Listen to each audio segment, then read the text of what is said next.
Drage gledalke, dragi gledalci našega YouTube kanala Zgodovina slovenskega alpinizma oziroma drage poslušalke, dragi poslušalci našega podcasta Zgodovina slovenskega alpinizma. Lepo pozdravljeni. Ponovno sem z vami Peter Mikša in to je nova zgodba oziroma nova epizoda zgodb iz zgodovine slovenskega alpinizma.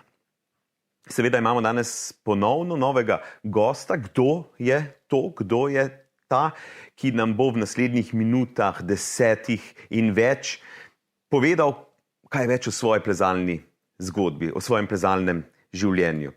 Povem vam zgolj en namig oziroma eno iztočnico in verjamem, da vam bo takoj vse jasno, kdo bo tisti oziroma kdo je tisti.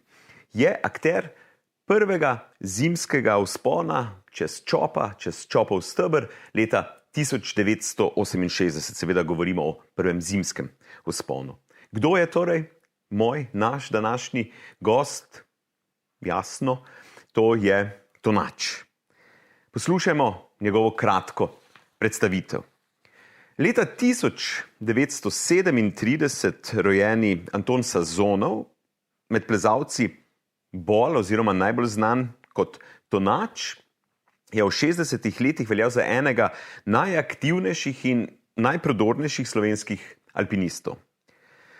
Skoraj ni bilo odmevnega podviga, da Tonač ne bi bil vsaj malo zraven.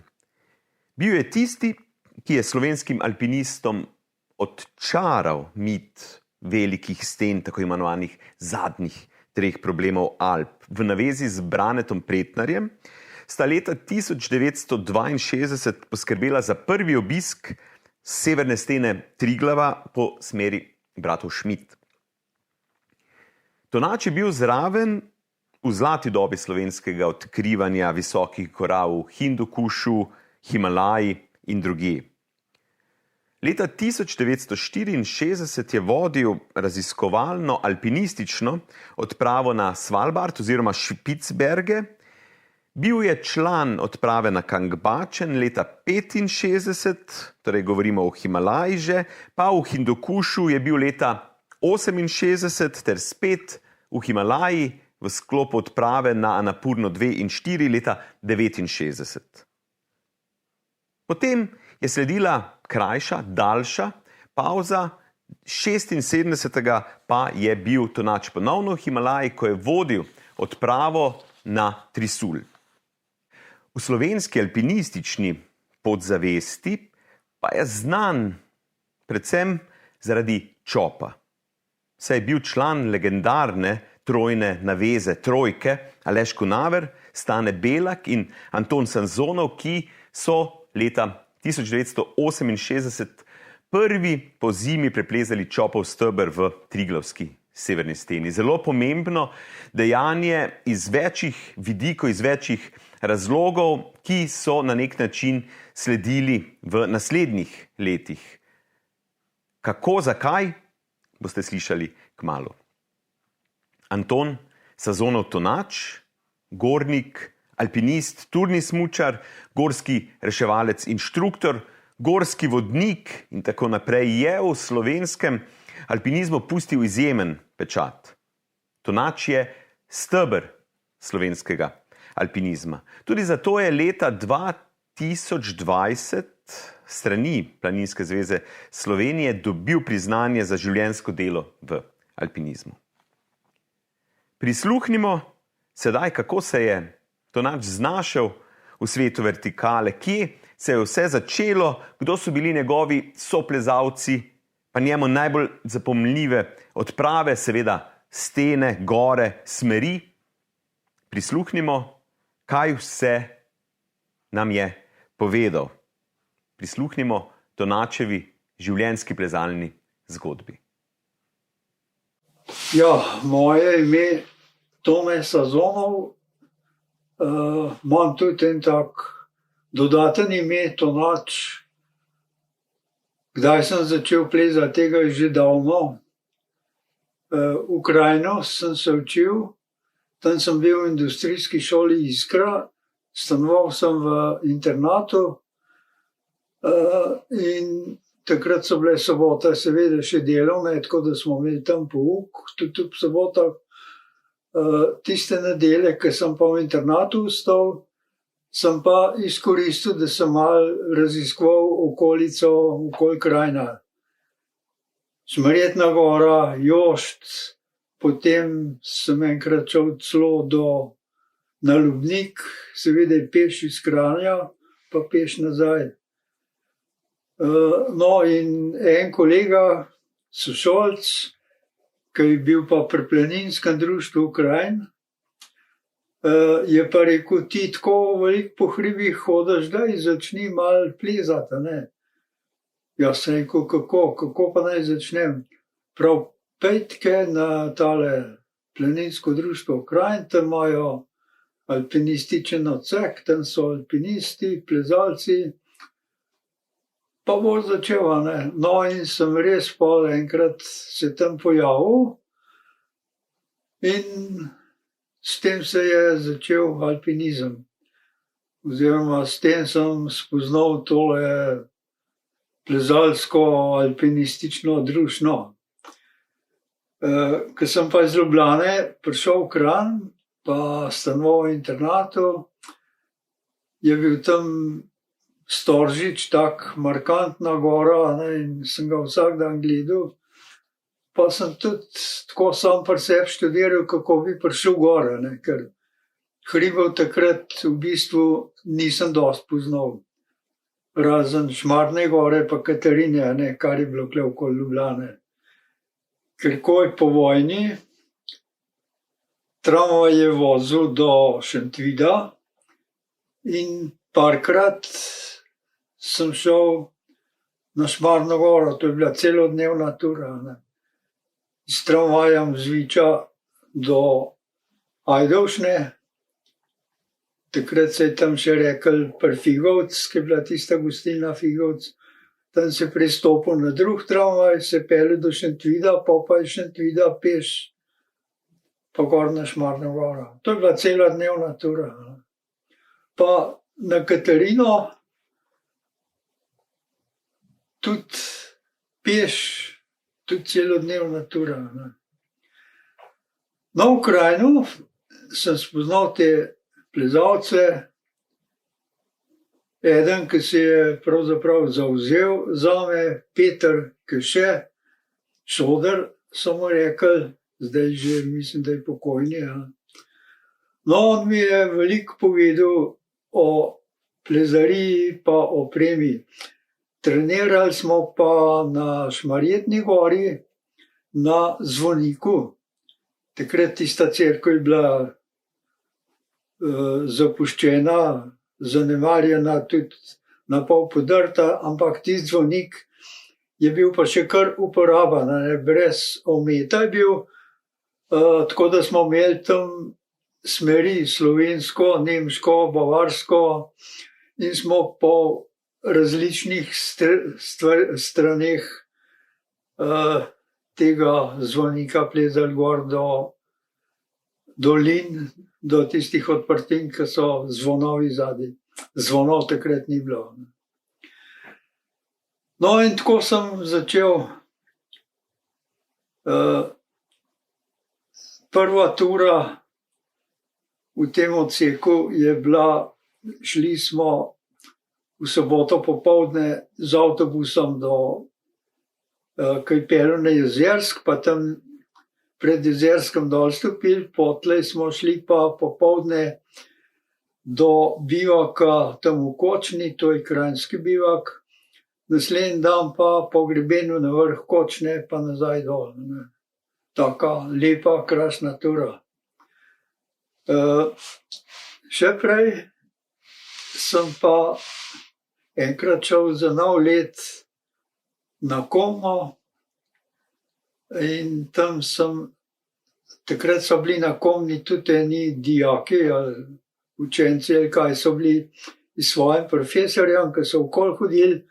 No, in enkrat sta šla ta profesor pa še eden na Bogatin. Jaz sem rekel, če grem lahko z njima. Čevlji, torej to so bili še taki visoki čevlji brez kakršne koli gume ali pa nakovane, taki visoki, navadni čevlji. Ne. Une dva sta imela direze, imela sta vrv in šel sem do Bogatinskega sedla z njima, pa sta pa rekla, tukaj pa raj počak, ker nimaš direz, nimaš nič, poslavi čevlje. No, pa sta šla pa na Mali Bogatin in sta videla, da sneg ni leden, da se malo predira, no in sta rekla, ne grem kar z njima. Ne. No, pa smo šli tam ko so bile ene opasti, smo se malo privezali, ker sta rekla, da te opasti so nevarne, da se lahko poderajo. No, in smo prišli do, ne vem, ko bi za en kuk ali nekaj takega. Pa se stopili dol, pa nazaj na Komno. Ne. No, to je bila taka zelo lepa zimska tura, prečenje. Moram reči, da sem zelo užival. Ne. No, Ukrajino sem se izučil leta 56, ja. In sem prišel v Ljubljano, bil sem pa zgleda že malo zastrupljen s temi hribi pa plezarijo. In ko sem šel v službo, tam sem videl en plakat, Ljubljana Matica, plezalna šola, no, in sem se vključil, in se je pol kar hiter začel. Še prej, preden sem šel v Kranj, sem pa telovadil pri Partizanu Vič, tako da zgleda, da roke so bile močne,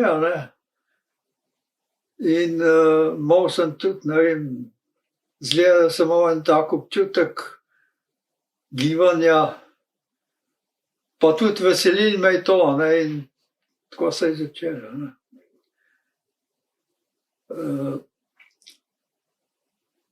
No, takrat sem spoznal te hude plezalce, Ivor Levstek, Aleš Kunaver, Ante Mahkota, Milan Šara, Mitja Kilar, pa tale Mik Pinter. Pinter pa Hočevar ima ta prvenstvo na tem v Štajerski rinki. In sem jasno, imel velike oči, ki sem je gledal, pač tisti začetniki, moji kolegi. Tako sem spoznal in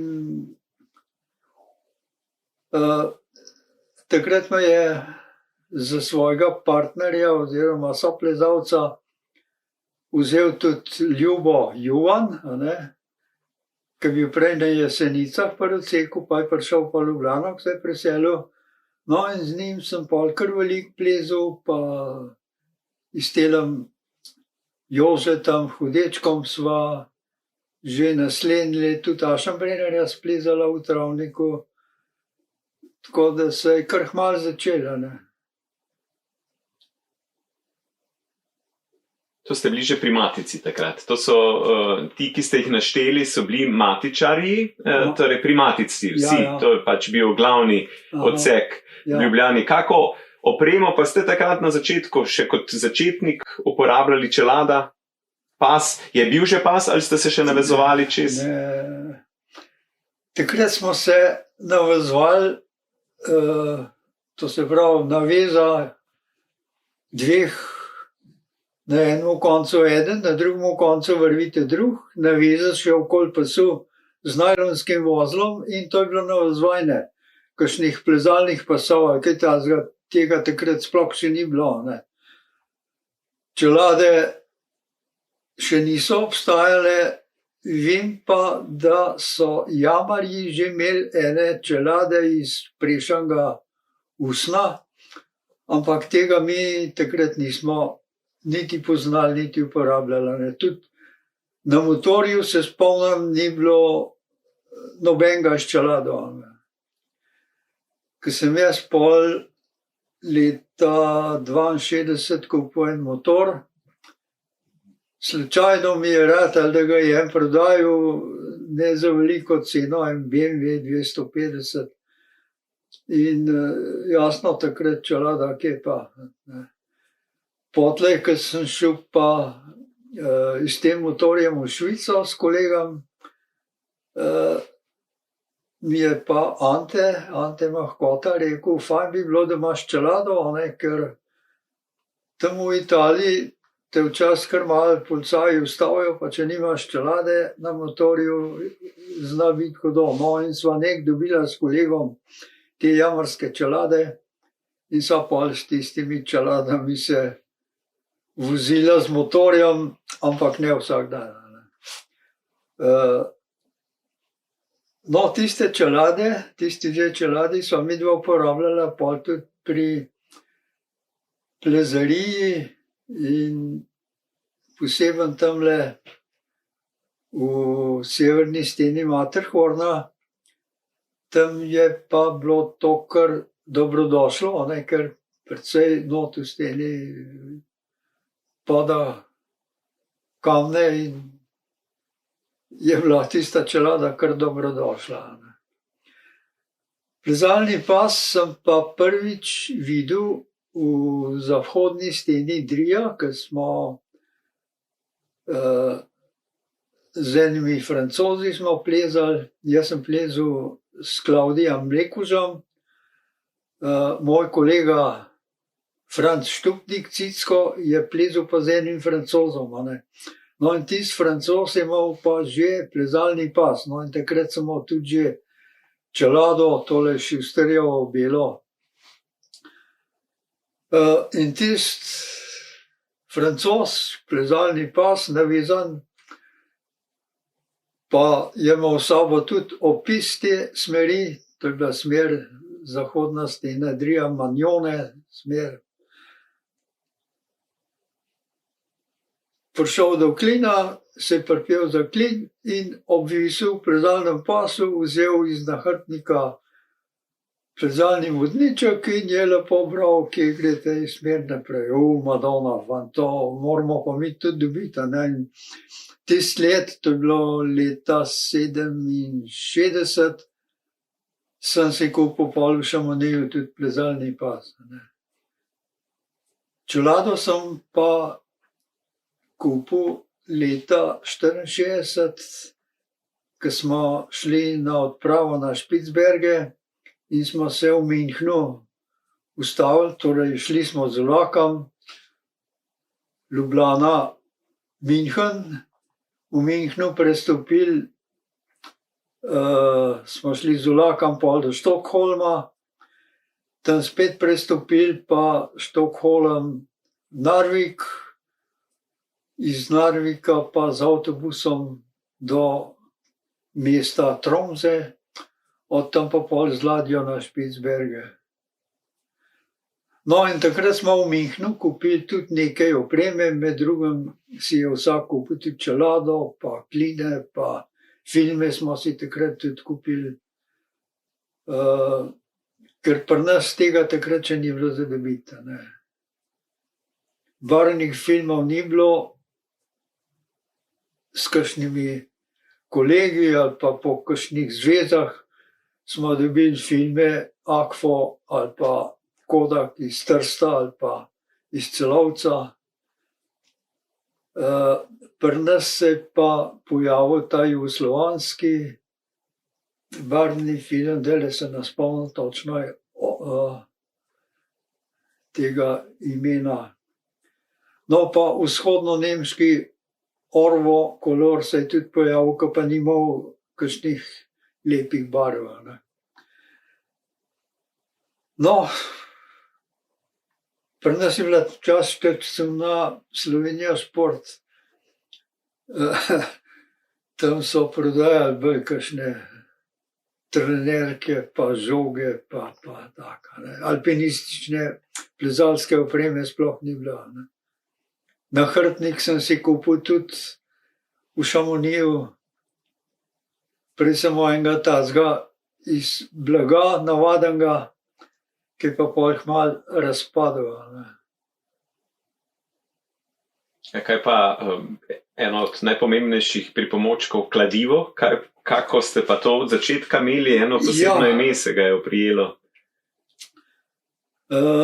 No, ko sem začel plezati s tem Juvanom, z Ljubotom, je rekel, a veš, saj kakšne posebne opreme ne rabiš, štrak jaz imam, kline imam tudi, ne, tega ti ni treba imeti, ampak nujno pa je, da imaš kladu. Ja, kladu, kega čem pa dobiti, ne, doma smo imeli tak navaden kladu za žeblje zabijati.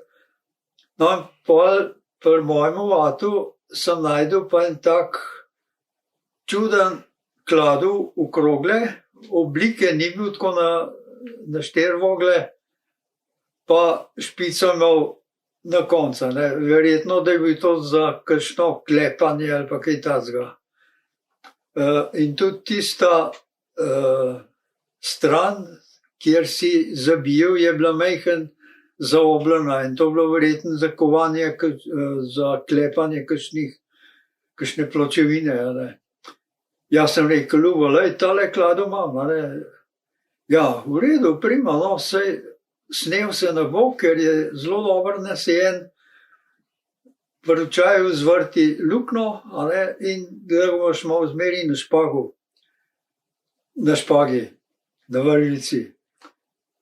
No, in ti skladu sem jasno imel na prvih turah sabo, da sem lahko pol ali klin zabal, ali ga pa izbal. In kolegi, ko so videli ta moj kladu, Madonna, kva pa imaš to za na jajca? Ja, rekel, to je pa kavkaški kladu. A ja, a kavkaški, no, in je bil pol že bolj tak, da ni bil tako za zasmehovanje, ne. No, ampak tistega kladva nimam več, verjetno sem ga kje Bog zgubil, ne vem, ni ga več. Plezali ste pa z gojzarji, težkimi takrat. Te prve ture sem plezal kar v navadnih takih visokih čevljih. Že prej mi je pa mama kupila ene gojzarje nakovane, in glih takrat, ko sem v Krajini začel malo bolj hoditi po hribih, pa tudi malo pozimi, so se pojavili te gumijasti podplati. No, in šel sem do Šuštarja, pa sem rekel, ja, tele žeblje ven, pa kakšno gumo gor, če se da, ne. No, in takrat je bila tista guma Sava, ki še ni bila prilepljena, ampak je bila prišraufana z nekimi vijaki, majhen zalepljena z ne vem, s kakšno gumilezengo, tako da s tistimi čevlji sem plezal. In to so bili kar taki gojzarji, jezek je bil na zunanji strani, vdoznotri se je zašnirali in pa je bil tam en jermenček, ki si tisti jezek pritrdil. No, s temi čevlji sem tudi takrat še Ašambrenerja splezal. Jasno, pa prideš v Francijo, v glavnem smo hodili v Chamonix, in tam pa, ja, športne trgovine, in najprej samo hodiš po trgovini, pa gledaš enkrat, dvakrat, trikrat, ne, in pol prešteješ, koliko frankov imaš, pa kupiš 2 klina, pa mogoče kakšen karabinc, pa kakšno vrvico, ne, in tako počasi sem si nabral majhne opreme. Pojavili so se tudi eni klini tule v Ljubljani na Planinski zvezi, eni kroparji, in takrat vem, da sem tudi prišel še do majhen večje zaloge klinov. V ponke sem tudi tam na zvezi je bilo en tak odpad v skladišču, sem prišel tudi do oponk, to so bile še železne. In pravzaprav šele v Franciji sem si prvič kupil te aluminijaste oponke Alen. To je bilo pa takrat, ja, ena oponka železna, pa 3 oponke enaka teža, ne. Ja, tako je bilo. Omenili ste že nekaj vaših soplezalcev, pa tistih starejših na odseku. Tujce, alpiniste ste poznali, ste imeli kakšne vzornike med tujci? Takrat poznal sem te naše alpiniste, starejše, ki so pravzaprav že nehali plezati, ne. V hribe so še hodili, razen Konaverja, Anteja, ampak te Šara, Killer, Mick Pintar, v glavnem so že zaključili svojo kariero in so se posvetili svojemu poklicu. Kakšnih tujih pa takrat še nisem poznal, ne. Knjig takrat alpinističnih, hribovskih nisem poznal. Se pa spomnim, takrat v Ljubljano je prišel Herman Bull, pa je predaval in jasno, velik naval, veliko ljudi, težko je bilo priti do vstopnice in poslušali smo ga z odprtimi usti in očmi in ušesi. Potlej je prišel predavati v Ljubljano tudi Raymond Lambert, en Švicar, ki so bili, takrat je bil tudi švicarski poskus na Everestu, ne. In spomnim se, kako smo poslušali in gledali tiste diapozitive. Prevaljal je pa takrat te, ker oni so govorili pač v tistem svojem jeziku, ne. Bolj nemšk, Švicar, tudi je Francoz govoril, prevajal je pa tale France očitno, ne. In to so bili prvi taki, ki sem jih spoznal. No, potem kasneje, ko sem jaz že malo bolj imel več dobrih vzponov, sem zvedel za Rebifaja, za Herzoga, za tole ekipo, ki je prišla na Napurno, Herzog, Lachenal, Terre, Rebifa. Jasno, in tako pol počas, ko greš ven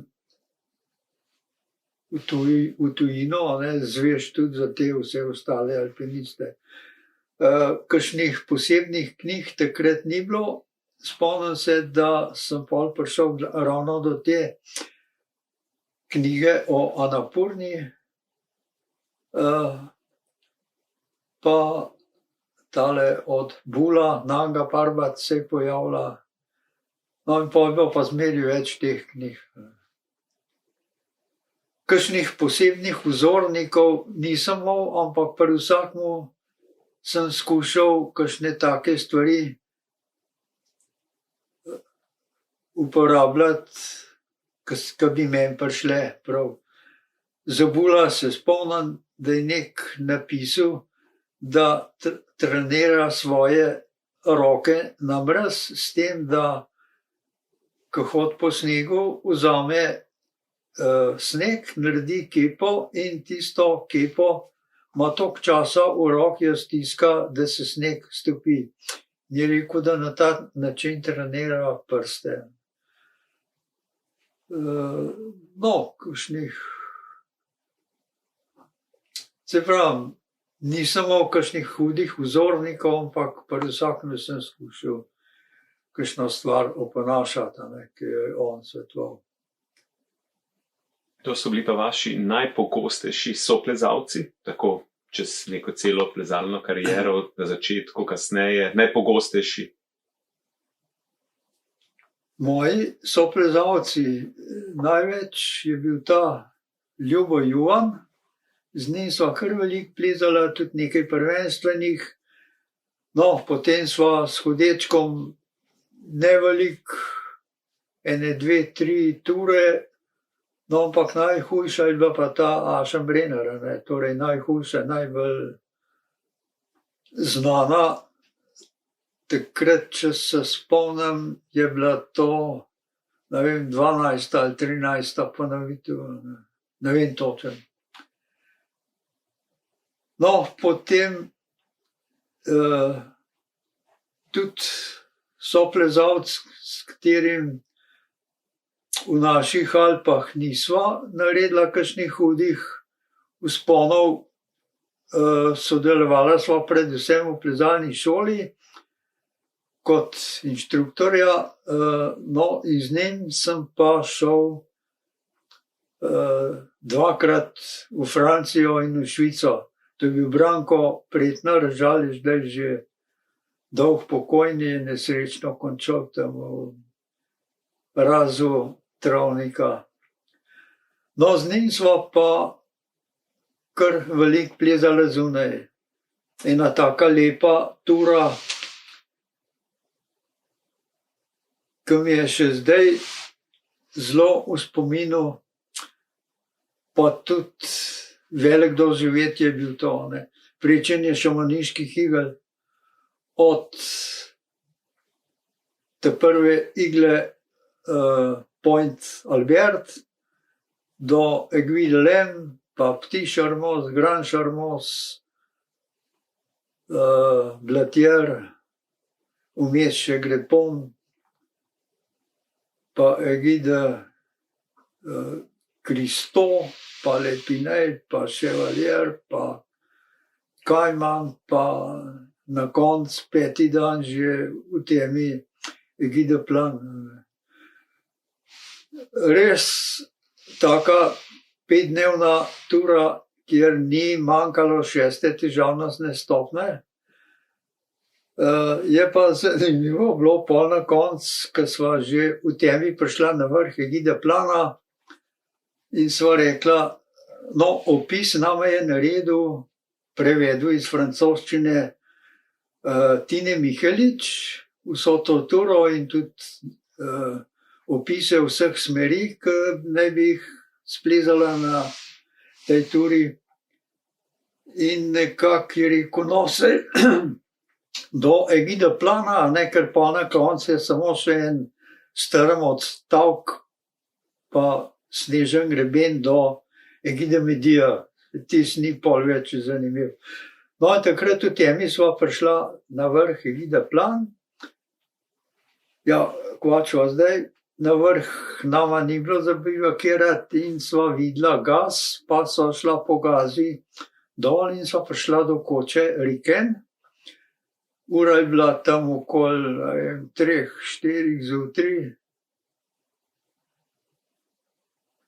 Pa svetla tam z baterijo, da bi najdla en tak zatišje, ki bi počakala dnevno svetlobo, pa šla naprej.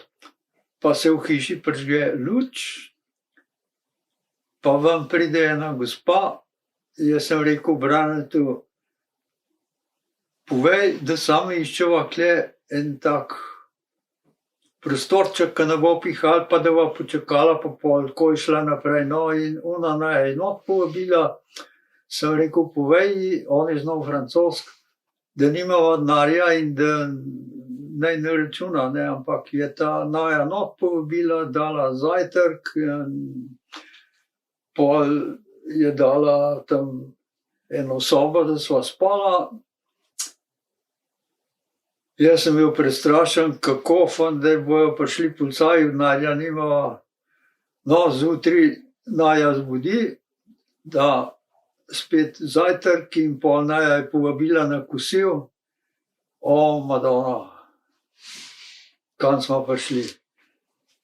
No, pa tam pri kosilu, smo se pa pogovarjali, torej govoril v glavnem Brane, in ona je, to sem zastopil, vprašala, če vemo, kje je Planika. Ja, Planika, Koča Planika, seveda vemo. Ne, prav, ne Koča, ampak tam Planika, kakor dolina ali nekaj takega, pa smučarski skoki. A ja, Planica. No, in tista gospa je povedala, da njen oče je bil med prvo svetovno vojno ujetnik v tisti vasi Planica in da je od domačinov dobil zelo dobro mnenje, ki so pomagali tem, ne vem, ujetnikom, in ker so bila midva pač tudi iz tiste dežele, nama je vse nudila, kar se je le dala. No in pa kasneje, ko sem že prišel v Ljubljano, pa sem se pogovarjal z Jeseničani, Krušic, Janez, pa Uroš Zupančič, pa je pogovor malo nanesel na to Kočo Reken. Sem rekel, ja, seveda, če si Jugoslovan, tam imaš vse zastonj, ker tista gospa zelo obrajta nas Jugoslovane in mi to redno izkoriščamo, kadar pridemo v Šamonije. No, to je bila takrat taka lepa, nepozabna tura. Spomnim se pa, ko sva prišla na Montalier, spala v šotoru. Prvo noč še vse pod vtisom te ture, jaz sem sred noči sem se zbudil, rok nam Braneta, sem rekel, Madonna, nisva navezana, bova kam padla. Brane pa, saj ni treba, da sva privezana, saj sva v šotoru.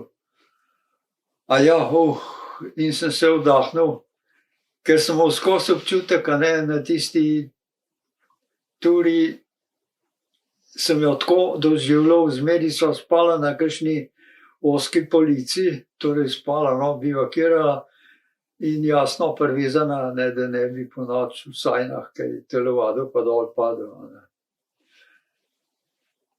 Lepa tura je bila to. Sicer naporna, ampak zelo lepa.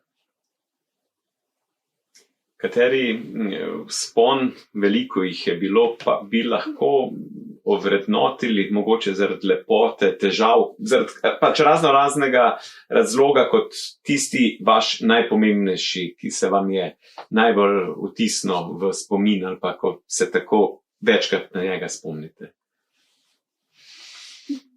Ja, to je dele.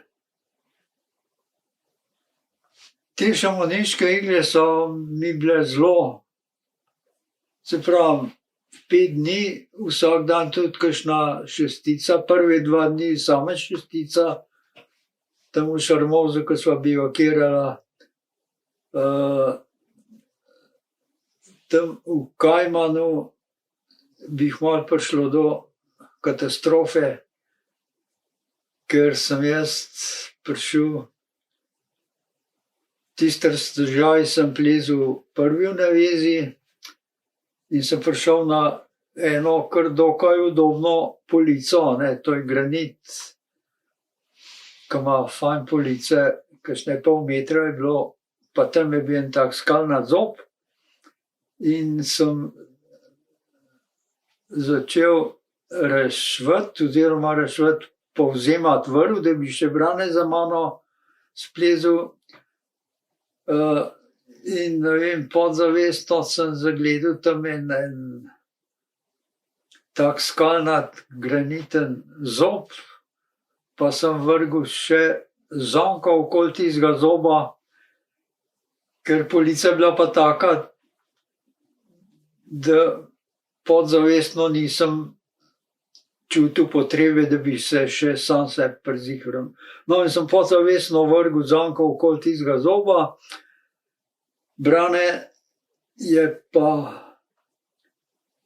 plezel, takrat je imel že malo ranjene prste, pa ni mogel plezati, da bi prijemal oprinke, pa je plezel po vrvi, jaz tega nisem videl in pa tam nek mu je pa zmanjkal, pa je padel, jaz sem ga sicer zadržal, ampak mene bi tam, če ne bi imel tiste zanke okoli zoba, bi šla verjetno oba dol.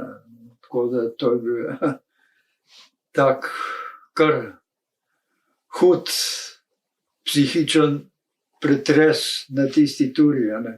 No, ampak naprej sva šla. Ja, taka pomembna tura je bila tudi severna stena Matterhorna, ki je pravzaprav bila takrat prvič preplezana od teh 3 zadnjih problemov Alp. Edino s to razliko, da je Brane takrat sva plezala izmenično, se pravi, temu smo rekli cuk-cuk. Tam nekje pod ramo je na vsak način rekel, da je levo prava smer, tako da sva prišla pol tam ven na ramo, da nisva kompletno splezala tiste Šmidove smeri. Je pa težave so pa tam največ 4. težavnostne stopnje, tako da težav tam ni bilo v tisti steni, ampak je pa stena dolga, kar plezaš in še ni konca, pa plezaš, pa še kar nisi na vrh. Tista stena je bila tako, je bila pomembna plezarija, ampak po težavnosti pa ni bilo. Edino od spodaj, ki je bilo pa prve 2 raztežaja, je bil pa čisti led in tam lednih klinov takrat nismo imela. Jaz sem imel en tak ledni klin, ki jih je kolega, ki je bil v Rogu, delal iz materijala za obroč pri kolesu. To je bil aluminij, feltna, po domač. No, in imel sem 2 taka klina, ampak tisti led ni bil debel, tako da nisem mogel nič zabijati. No, in sva plezala tisto čist prosto, brez da bi kline zabijala, in sva rekla, prepovedano je padanje. No, ko sva prišla pa do skal, skala je bila naprej mestoma malo polodenela, ampak tisti ledni odstavek na začetku sva plezala z derezom, potem kasneje sva dala pa dereze dol, ker je bila stena precej suha. Vam je ostala kakšna smer, ki ste si jo želeli splezati, pa ni prišla nikoli na vrsto, ali pa pač zaradi takšnih drugačnih razlogov niste? Pa bi si želeli? Ja, teh smeri je več. Imel sem tudi v načrtu tole Štajersko rinko, to Kočevar pa Pintar. No, ampak tisti dan, to je bila kar zanimiva zgodba. Zmenjena so bila z Mikcem Rašlarjem, da bova to smer splezala. On je takrat se mehen z jamarstvom ukvarjal, pa je bil nek na Bledu, tam ne vem, kjer jame je raziskoval, in je rekel, no, v redu, jaz bom prišel iz Gorenjske, dobila se bova na bivaku pod Skuto, jaz pa seveda v soboto popoldne služba, pa s kolesom v Kamniško Bistrico in dobila bi se pa gor na bivaku pod Skuto, pa pol naslednji dan se stopila na Okrešelj, pa splezala to smer. S kolesom v Kamniško Bistrico pridem tja, a je bil Mikec že kaj tle? Ne, nič ga ni bilo. V redu in šivam na bivak pod Skuto.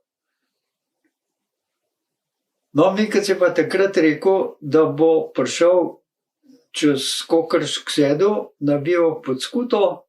No, sem rekel, prima, ne. Prav mogoče bom že tam v bivaku.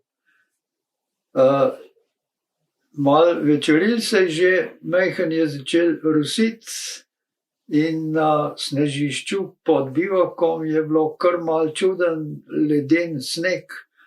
No in kladu, takrat nisem več tistega kavkaškega, samo že enega drugega, s tistim kladvom nekako pridem do bivaka.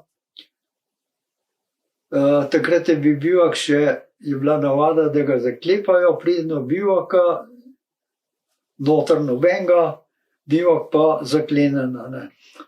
Začel je deževati in sem rekel, nič v temi, pa v telem dežju, pa ne upam zdaj nazaj dol v Kamniško Bistrico in sem kar tam zraven bivaka celo noč vedril, nevihta, blisk in grom, deževalo je ko iz škafa. Bivak vrečen, nič nisem mošel in jasno. Bil sem moker kot miš. Takrat sem še na eno konzervo, takrat je bil, smo kupovali tale lemon juice, tisti sok sem spil, pa pol na tisto konzervo s klinom zapisal, Mikec, krepko si me vrgel na šajbo. In sem tisto konzervo tam pustil. No, naslednji dan, jutro, nehale deževati, sem pa rekel, nič, grem daj na Okrešelj pogledat, na Okrešlju je bil pa Mikec in še, mislim, da še 3 naveze, ki so imele splezati na meni to štajersko rinko, Kočevar, Pintar. No, vreme k sreči ni bilo v redu, je še zmeraj malo deževalo, tako da tiste smeri nismo pa tisti dan splezali. To je bila tudi ena, ki bi jo še, ampak pol kasneje, ne vem. Ja, drugače pa teh smeri kar še, ki sem jih imel namen, ali pa bi jih rad splezel, ampak pol prišla je odprava Špicbergi, pol prišla je odprava Kangbačan, pol je spet pozimi Čopov steber in pol spet odprava Hindukuš, pa odprava Anapurna, tako da pri teh pripravah za ekspedicije nekako je kar včasih malo časa zmanjkovalo za plezarijo, ne pa za resen trening, ker je bilo treba veliko stvari urediti, po fabrikah hoditi, opremo nabavljati. Takrat se spomnim, za Anapurno smo šli z avtomobili v Grenoble.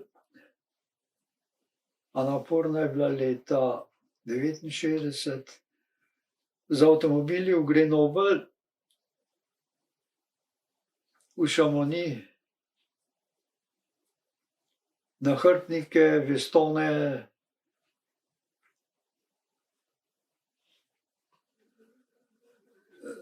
ker v Ljubljani tega ni bilo za dobiti.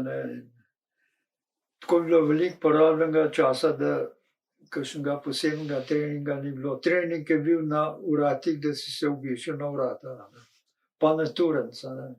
Sam na Turncu takrat so tudi Kranjčani hodili in teh plezališč še ni bilo. Ne. Takrat je bil v tem koncu Slovenije edin Turenc pod Šmarno goro. Teh plezališč je pa zdaj ogromno. Z vsakim vogalom strma skala pa je že plezališče. Kaj je pomenil takrat Čopov steber po zimi za slovenske plezalce? Kaj se je dogajalo, da ste se v bistvu podali? Ja, ta Čopov steber, takrat te težke skalne smeri še večinoma niso bile preplezane po zimi. Ante pa Aleš sta dolgo Nemško splezala takrat za 29. novembra, no pa kasneje se je pol izkristaliziralo, da zimski vzpon velja samo v koledarski zimi. One dva sta plezala za 29. novembra. In no, potem, kakor vem, je tale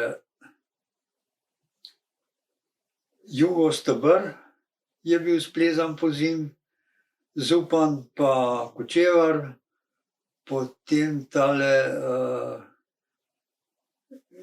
kaj je že desno, ko so plezali Jeglič pa Pintar.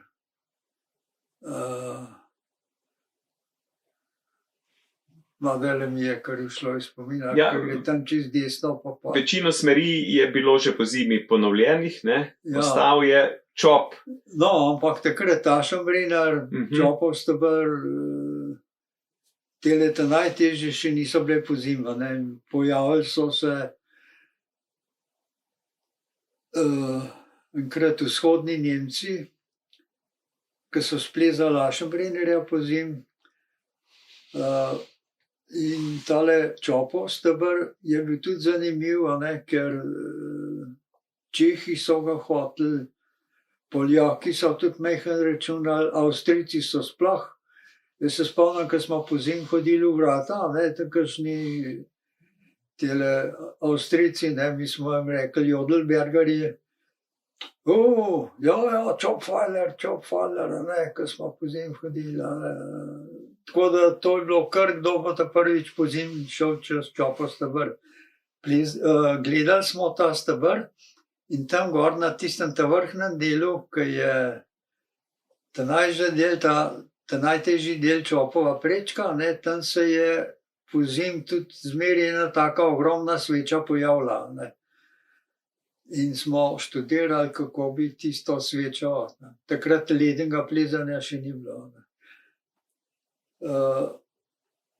In leta 67 smo hoteli to splezati, pa nekako razmere niso bile v redu. Pa so se enkrat pojavili v vratih eni Čehi, že prek koncev zime, in takrat smo na vrat na nos, Kunaver Aleš, Štupnik Cicko, pa jaz, pa Šrauf, Stane Belak smo pridrveli v vrata. Čehi so bili že noter v steni. En dan so bili že pred nam, ampak prišli so se zvečer nazaj spustili in smo se s tistimi Čehi srečali v vrati, ker smo mi tudi že v teni prišli, pa tako malo grdo v tla gledali, pa tako čuden vzdušje je bil. No, in tista naveza je bila pa že v steni, ampak ne prav visoka. No, in mi smo takrat šli po enih gredinah do smeri Kunaver, Jeglič, Dular, pa tam v 3-4 dneh smo splezali, meni se zdi 160 metrov. Bližal se je čas konca koledarske zime, razmere so bile nemogoče, en raztežaj na dan, a ne, za celo steno. Mi bi takrat prišli enkrat maja na vrh, a ne, in smo pol obzajali, se spustili po vrveh, tudi Čehi so odnehali iz tele iz, kaj že tam tista smer, ne Bavarska. Po Skalaški so šli? Po Skalaški so šli gor? Skalaška, ja, Skalaška. No, tudi oni niso prišli visoki in so se tudi spustili po vrveh, a ne. Zime je bilo konc in šele naslednji let smo uspeli od zadnjega januarja pa do 7. ali 8. februarja splezati tega čopa po zim. No, računali smo takrat, da bomo v 3 dneh skozi, razmere so bile v redu. Malo smo rekli, dobro, je še 2 dni rezerve, a ne, 5 dni največ. No, ampak takrat je 3. dan začel snežiti in je snežil 3., 4., 5., 6., 7., tudi 8. dan, torej 5 dni ali 4 dni je snežil. Padli je takrat na Kredarc, da je okoli 2 metra snega. Mi smo k sreči 3. dan prišli do ene rdeče luknje, tako da smo bili v zavetju in že toliko visok, da o kakšnem sestopu takrat ni bilo za računati, ker plazovi so grmeli čez steno in bi nas odnesli. Tako da smo rekli, edino še navzgor. In tisti najtežji del je pa toliko navpičen, da snežišč ni. In en dan smo čakali v tisti rdeči luknji in naslednji dan smo rekli, ja, Madonna, zdaj pa gremo. In smo vsak dan splezali en dober raztežaj in smo pol 8. dan še v sneženju prišli na vrh, na tisto planoto. Takrat smo imeli mi v vratih tega Cickota, Štupnika. Takrat si je roko neki Frderbo zlomil ali kaj, tako da ni mogel plezati, tako da smo bili sam 3. Šrauf, Stane Belak, Aleš Konavar in pa jaz. In on v vratih naj bi opazoval, kako bo šlo. Svetlobne signalizacije nismo hoteli uporabljati, ker to bi lahko pomenili klic na pomoč ali kaj, ampak smo rekli, vsak večer bomo zavriskali in če je vrisk, pomeni, da je vse v redu. Če pa kaj narobe, bomo pa že iz baterijo signalizirali. No, in vsak večer smo vriskali. Pol v tistem sneženju naslednje dni smo sicer malo vriskali, ampak ne vem, če ne se sliši Cickova vrata. Povedali smo tudi Francetu Zupanu, kam gremo,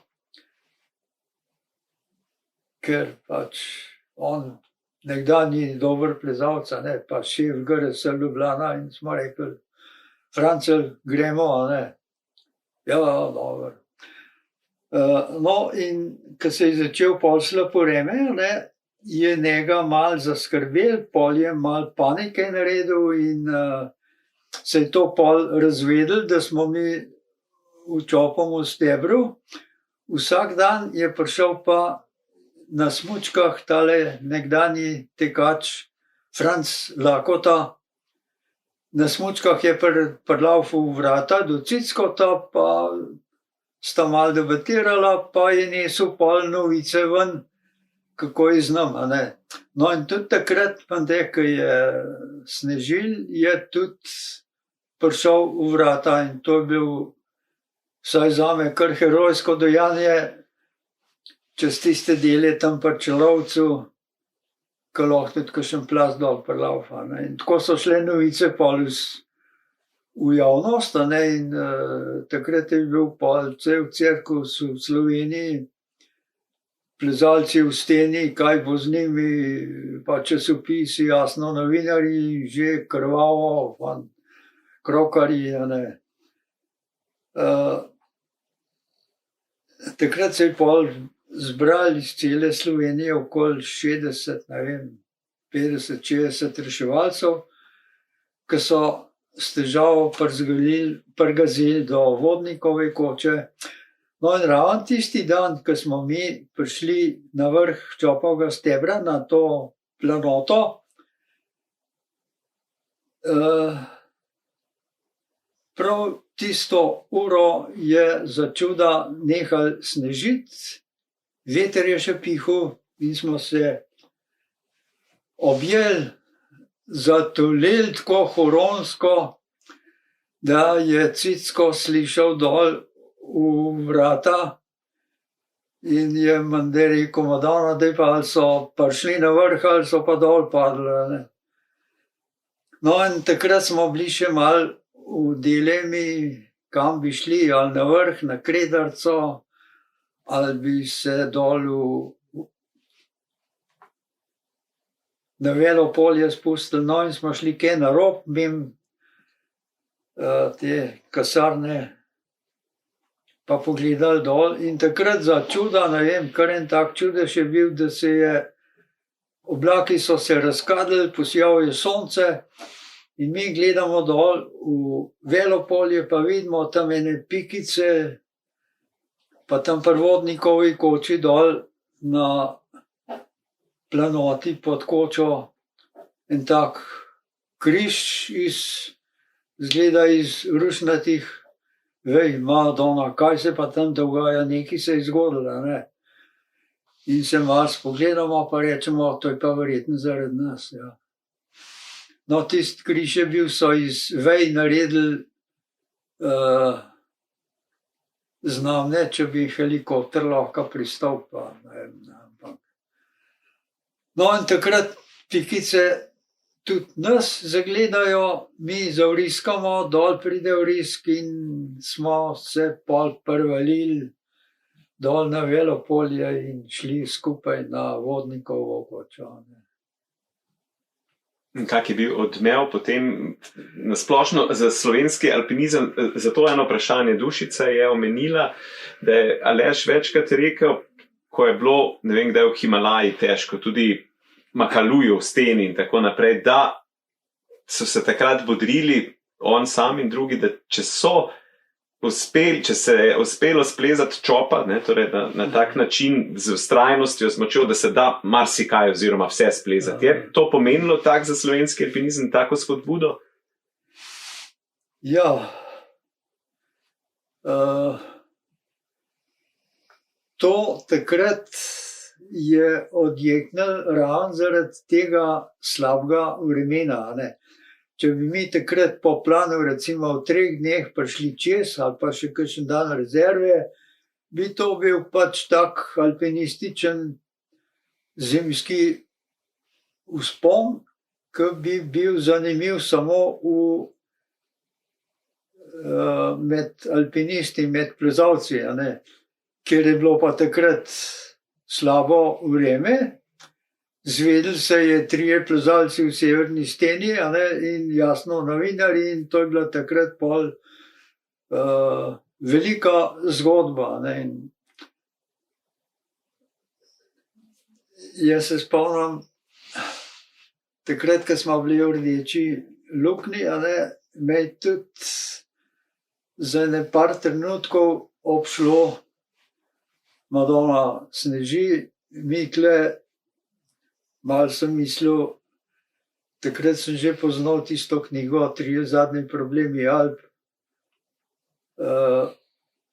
In sem kar tako malo, tako se pa dogaja, sneži, slabo vreme, ne moreš nikamor. In narediš napako ali pa zgubiš živce, pa je katastrofa. Ne. No, ampak mi smo bili takrat dokaj taka psihično uigrana ekipa. Ne. Šrauf je bil kolerik, ves tak kot Feder za akcijo. Kunaver je bil tak umirjen, preudaren. Jaz pa nekako vmes, rekel sem, vedno skušal dobiti kakšno tako zanimivo, smešno točko. Ne. Spomnim se, glih tam od Rdeče luknje, ko se en plaz usul dol, pridem pol do Šraufa, pa sem rekel, a si kaj videl gospoda Švarca? On me je debel gledal, a ne, gospod Švarc je bil pa tajnik pri Planinskem društvu Ljubljana Matica, in ker je bil tajnik, pa tako zelo vesten, je vedel v vseh takih dogodkih, ki se tičejo Planinskega društva. Ne. Šrauf me je malo debel gledal, misleč, da se mi je zmešal, ali da imam že kakšne halucinacije. Pa sem rekel, ja, vse veš, ne, ta gospod Švarc je zmeraj na tekočem, kaj se dogaja s tem našim društvom. Ne. In siguren bo pač kar tlele nek se pojavil, pa malo gledal. No, pa smo se... Kakšne take sem skozi spuščal, da sem malo meril Šraufovo nestrpnost, pa malo tudi ublažil to Kunaverjevo resnost. Ne. Tako da smo bili dokaj uigrana ekipa. Ne. In nismo pomislili, da se nam more kaj zgoditi, ampak da moramo pač priti ven, ker smo rekli, da smo odvisni samo od sebe, to, kar bomo naredili, ker v tem nas živ Bog nam ne more nič pomagati. Ne. Ja, tako je bila cela zgodba. Zaradi te panike, jasno, je bila to tudi pol v javnosti velika zgodba. Ne. In takrat se spomnim tudi tale ekipa Jugoslovanske armade, gor na Pokljuk, so bili menda skozi v pripravljenosti tisti soldati, da če bi bilo kakorkoli treba pomagati, bi prišli na pomoč. Ne. In to se je pa tudi v vojski nekako odjeknilo, tako da pol so od tele revije Front vojaške je prišel en novinar, pa smo mogli tudi za njega nekaj to našo zgodbo pripovedovati, pa slike, pa tak. In to je pol odjeknilo tudi tam v Beogradu. Ne. In se mi zdi, da je to tudi malo pomenilo, da smo lažje prišli pol do Himalaje. Ne. Ker prva na Trisul v končni fazi ni bila uspešna, zavzeli so Trisul 3, Trisul 2, Trisula 1 pa ne. Ne. In v javnosti to pol neuspešno. Ne. Pol smo mi šli leta 65 na Kangbačan, odkrili pot, kje bi se prišlo gor. No, v zadnji navezi sva bila z Dimitrovom, da bi še poskusila priti gor na vrh. Hrane v taboriščih ni bilo več. In tudi Jozua Govekar je rekel, fanta, ne se preveč silt, ne, ampak probajmo še en rukar, ampak ne pretiravati. Ne. No, in takrat sva midva z Dimitrovom, Pavletom po 3 dneh,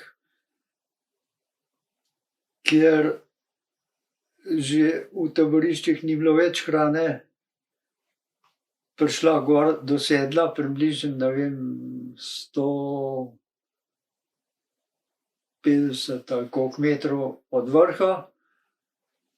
Večeril se je že, sonce je zahajalo, vrh je bil tam 500 metrov stran, še 100 metrov do vrha, nič težav. In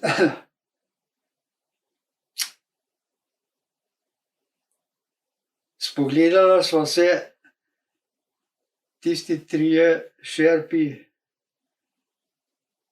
so rekli, sir, down, down. In midva sva se malo spogledala in sva rekla, ne, šerpe dol, midva bova tukaj bivakirala, ker vrh je bil tako preklet blizu, da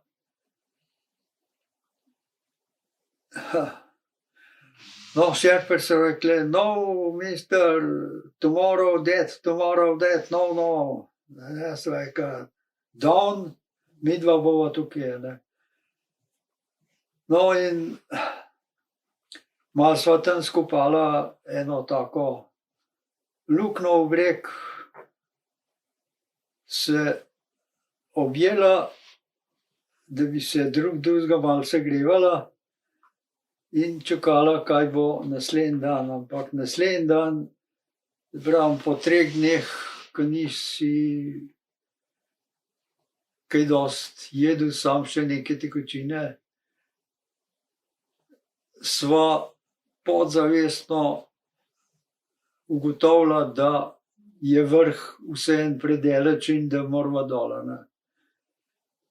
In šele po 2 dneh sva se stopila do tabora 3 na sedlu, kjer je pa naju čakal ta naš doktor Andlovc, ne. Da sva prišla do prvega taborišča. Vmes sva spala na štirici, ki sva jo najdla čist po slučaju v temi, sva se pravzaprav zaletela v šotor, ne, če se ne bi bohekva bi bilo. No, in to je bila takrat, kaj jaz vem, tak zelo zanimiv doživetje, ko si, a boš ali ne boš, a ne.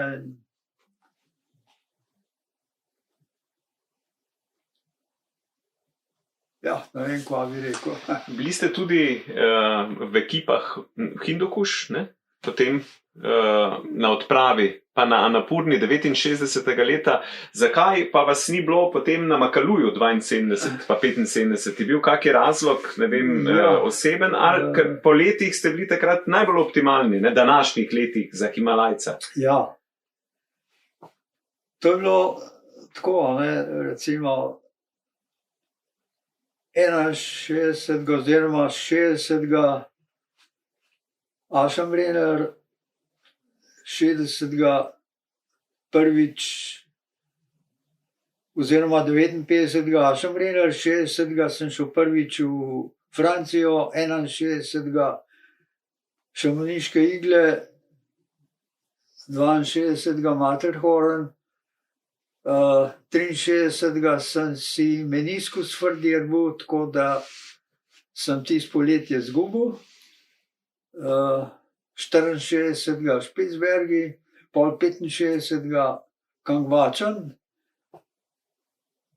66. ni bilo kakšne posebne ture, no pol 67. že takrat v Šamoniju, zapadna stena Drija, Bonatijev steber, pa kap še drugih smeri, a ne. Takrat sem bil kar v formi, no pol 68. Tale Čopov steber, in še isto leto odprava na Hindukuš.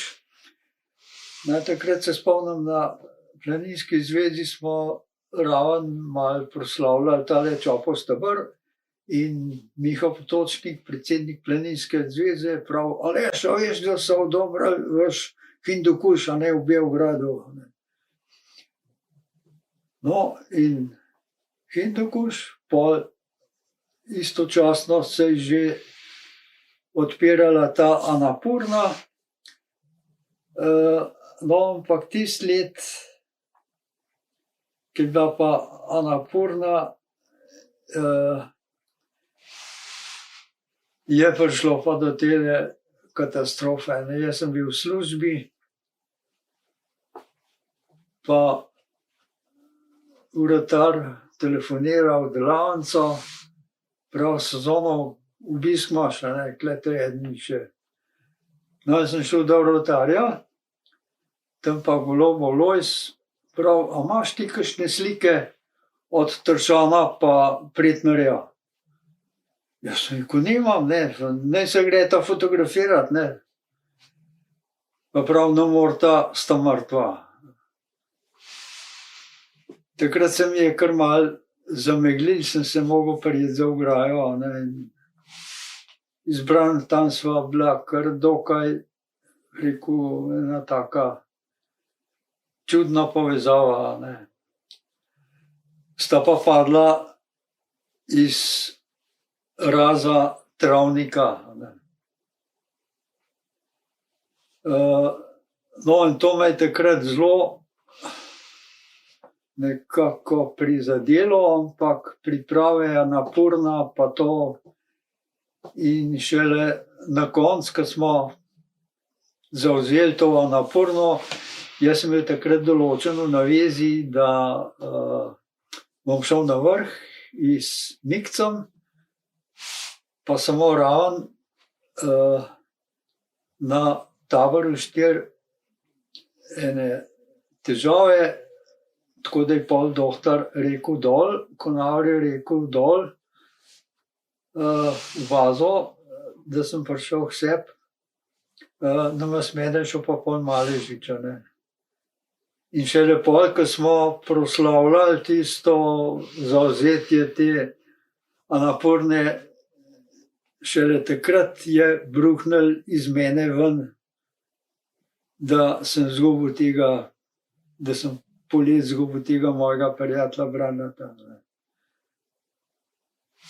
Tako da pol v naslednjih 2 letih sem v bistvu podzavestno zasovražil hribe in sem hodil sam še malo na Roženk, pa k sreč, da je tale Janažič Peter organiziral nekaj izletov v tujino, da sem se jih udeležil kot vodnik, ampak hribe sem takrat kar malo zasovražil. Nisem imel ciljev takih plezalskih. Edin kot vodnik, da sem peljal tiste turiste, udeležence teh izletov na kakšne vrhove. Takrat smo tudi na Matterhorn vodili, pa na Monte Rosso, pa Weiss-Mies, pa Dom, pa Mont Blanc. Ampak to sem takrat vzel čist kot posel, ne pa kot ljubezen do hribov, pa da sem omogočil tistim ljudem, da so malo doživljali te hribe. In nekako, no, pol, jasno, iz te kombinacije za odprave sem pol prišel ven, pojavili so se mladi, mene v bistvu to ni več toliko zanimalo, posvetil sem se gorskemu vodništvu v razmerah, kot so bile takrat, pa tudi pri gorski reševalni sem postal bolj aktiven, ratov inštruktor, vodil tečaje, izobraževal mlajše gorske reševalce in to je bil takrat, da sem pač vzljubil hribe tudi tako, kot sem jih prej, ampak jasno, plezal sem še, nisem imel pa cilje, da bi kamorkoli šel na te odprave, ne, tudi takrat so tudi čuda že nekaj plezali in so bili boljši od mene. Ste pa vodili še odpravo potem 76. na Trisul, ne? Ja. No, takrat sva se glih iz Konavrja in tudi, ne vem, tist let malo nekaj pogovarjala, pa rekel, fajn bi bilo tale Trisul, da se ga enkrat zavzame, ne. Pa rekel, lej, tisle stebr tam, imel je eno fotografijo, ko so se oni vračali takrat z Trisula in se je videla pota raz. No in nekako smo organizirali tako manjšo odpravo, a Medvode, pa Matica, pa še enega smo dobili od planinskega društva, ne vem, kaj je že bilo to društvo. No, takrat so bile majhne finančne težave, take bolj čudne, tako da če bi šli za zredno linijo, bi bila karta precej dražja tja in nazaj, s tem, da ne bi imeli omejen čas. Takrat pri General Turistu so pa rekli, lejte, če vzamete pa karto, precej cenejšo, pa da ste nazaj v 45 dneh, je pa, ne vem, skoraj polovico cenejša letalska karta za 12 ljudi, ne. Takrat je bil namen, da gre znan tudi tale Rudi Klarič kot snemalc, ampak on na koncu ni mogel, tako da smo imeli takrat karto za 12 ljudi, za 45 dni, in Klarič je doma ostal, tako da nas je šlo 11, plačanih kart 12, je bilo še vsem precej cenej, kot pa normalna karta za 11 ljudi, za avion. Tako da smo v 45 dneh Ljubljana, Himalaja, Ljubljana, naredili prvenstveni vzpon na Trisul in prišli nazaj. Zdaj pa zadnje vprašanje. Ste še aktivni oziroma dokdaj ste bili aktivni v hribih? Katera je vaša zadnja preplezana smer? Ja.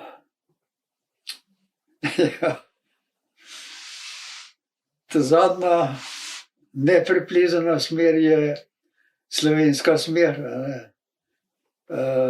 Tega bo zdaj 2 ali 3 leta. Moja hčera me je zhecala, oči, 5 gremo po slovenski, ne. No, in sem se dal pregovoriti. No, plezal sem tudi pol majhen še v teh plezališčih, ampak malo kaj do 4. stopnje mi je šlo, kar je bilo težje, že težko. No, in me zheca, 5 gremo po slovenski, ne. No, pa še pa mami bi šla tudi, ne, no, v redu, no, in smo, ne vem, 3 leta, kjerga leta je bilo to, 20, se mi zdi, ja. Smo šli po slovenski, srečal sem tam tudi tole Tino Di Battisto, ki je šla tudi po slovenski, imela je 2 turista s sabo, en moški pa ena gospa. No, oni so majhen naprej šli, mi smo šli naveza za njimi, pa preden smo prišli kaj do Belih plat, ne vem, kaj je meni bilo, sem rekel, pojmo kle gor, navzgor, ne. Namesto da bi šli tam desno v Bele plate. Ne vem, kaj mi je takrat bilo, kar nekaj mi je, gremo gor, ne, ker enkrat pred leti, ko smo bili v višini teh Zlatorogovih polic, sem videl eno navezo, ki je prišla z leve. In me je, ne vem, podzavestno zanimalo, kako izgleda tam gor, da prideš pol spet na Zlatorogove police. Ampak hčera že sicer plezala, ni pa še imela izkušenj. Jaz že malo tak, kar precej starejši, a ne, mami pa tudi taka še nič kaj plezalsko izkušena, a ne. Kako da pol tam neko eni taki čudni situaciji smo rekli, gremo raj nazaj. In jaz sem bolj slabo slišal, Ajda je zavpila, počakaj, jaz te ne varujem, ker sem se stopil dol. In tam se točno spomnim, malo sem šel levo, malo desno, levo, desno, tam neki izvajal ene take vragolije. In pol primam za en opring in tisti trenutek, ko sem ga prijel, me je spreletel, nisi ga sprobal, a ne. Ampak tisti trenutek je ta opring tudi že popustil. Jaz sem padel ene 5 metrov, Ajda me je zadržala, je imela tudi precej užgane roke. Jaz sem pa priletel kaj na eno polico in si kar dober zvil gleženj.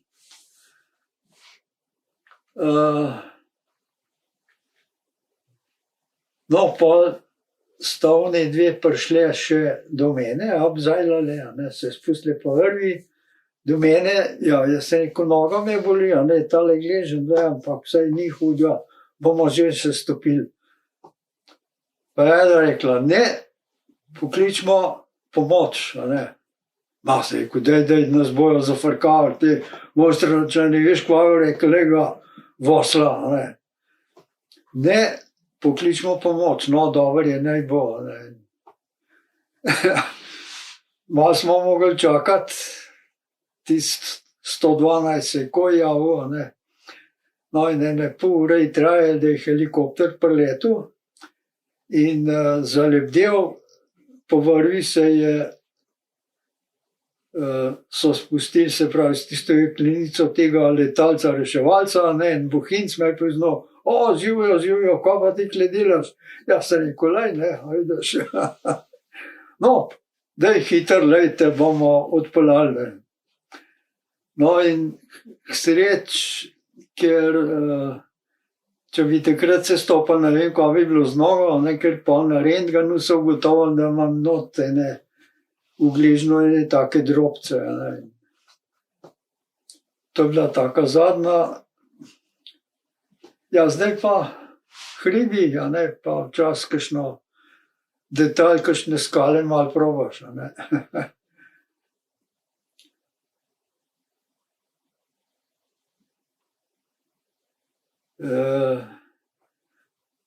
Nazadnje sem šel še tole, no, da je tale me zelo leži, Gradiška Tura, a ne, tam.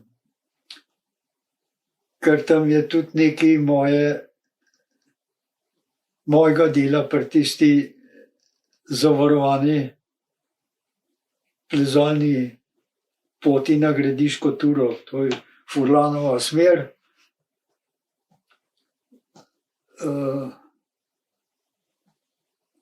To se spomnim, če takrat, no, to se naveže tudi pol, ne. Jaz sem veliko predaval, veliko sem fotografiral in se pravi, lotil sem se pol tudi gorskega vodništva, pa gorskega reševanja, vzgoje teh mladih, pa tudi na Matici sem vodil te alpinistične tečaje.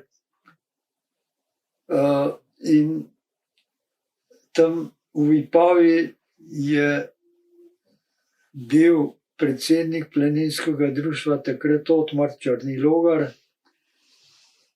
Mende, da takrat je zveza rekla, ta društvo morate ukiniti, ker vas je premalo, a ne. No, in ta župnik Otmar je tiste dijake tam iz semenišča, kaj so imeli tam tisto šolo, vpisal v društvo in rekel, evo, dosti nas je, društvo lahko obstaja. No, in jaz sem tam parkrat predaval v tisti Vipavi, pa v Ajdovšni, pa po tistih vaseh. In enkrat sediva s tem Otmarjem v župnišču v Podragi, tam je imel svojo delovno mesto. Sediva na vrtu, prav, kaj misliš ti, kaj v alpinizmu tlele v Vipavju? Ja, sem rekel, kvačem pa mislite, ne, Triglav pa Vrata, pa to je malo daleč, ne, saj tamle neke skale so že, ampak to ni zanimivo, ne. No, pa je kasneje prišlo do tega, da smo mi za Vipavsko mladino pa nekaj mladine iz Ajdovščine naredili alpinističen tečaj tam nad Gradiščem, v tisti gradiški turi. Še moji kolegi so prišli pomagati, en teden smo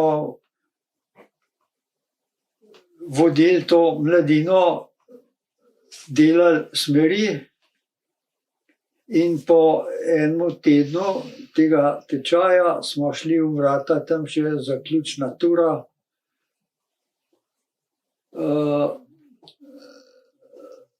No, in tiste smeri smo seveda tudi opremili s klini in kasneje že, torej takrat je rad tudi en tak odsek oziroma skupina plezalska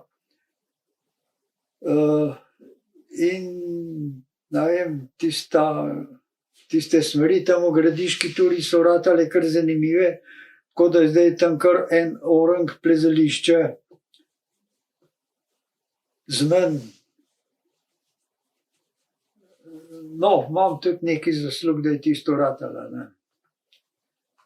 Zdaj, iz Otmarja sva naredila pol še tisto Furlanovo oziroma trasirala, sva se od spodaj navezala na vrv, je rekel, jaz sem si zamislil, da bi šla tukaj nekje, ne, prav pejt tam malo levo pa malo desno, no, jaz sem naprej plezal, on je tam študiral, kje bojo tisti klini noter, pa kje bo ta jeklenica, no, in ko sva prišla pol do tistega mesta, kjer je zdaj tisto en tak podest, ali gnezdo, ali kako pravimo tistemu, tega se še dobro spomnim, ko sva prišla do tja, je bila taka majhen poševna gredina in prav, vidiš, tukaj bomo naredili pa mi en tak balkon, pa se bojo tukaj ustavljali, malo gledali, se fotografirali, malo balcali, no in me tako malo pogleda prav in tudi ljubili, ne. Jaz sem se malo nasmehnil. Je bil ta fejst možakar, ne. No, kasneje so pol s temi svojimi planinci napeljali tam jeklenico in to je zdaj kar taka zelo popularna zavarovana plezalna smer. Furlanovo, zdaj so te Vipavci naredili še Otmarjevo, kaj pa majhen težja, to moram pa dal enkrat, mogoče že letos polet, moram tudi če probati. Takrat me je tale noga malo, tako da jo nisem mogel. Tako, spet smo prišli do konca nove zgodbe oziroma do konca nove epizode zgodb iz zgodovine slovenskega alpinizma. Hvala Tonaču, ker je z nami delil svoje življenje, svoje življenjske plezalne zgodbe. Drage gledalke, dragi gledalci oziroma poslušalke, poslušalci, vam pa hvala za pozornost. Se vidimo oziroma slišimo kmalu. Srečno!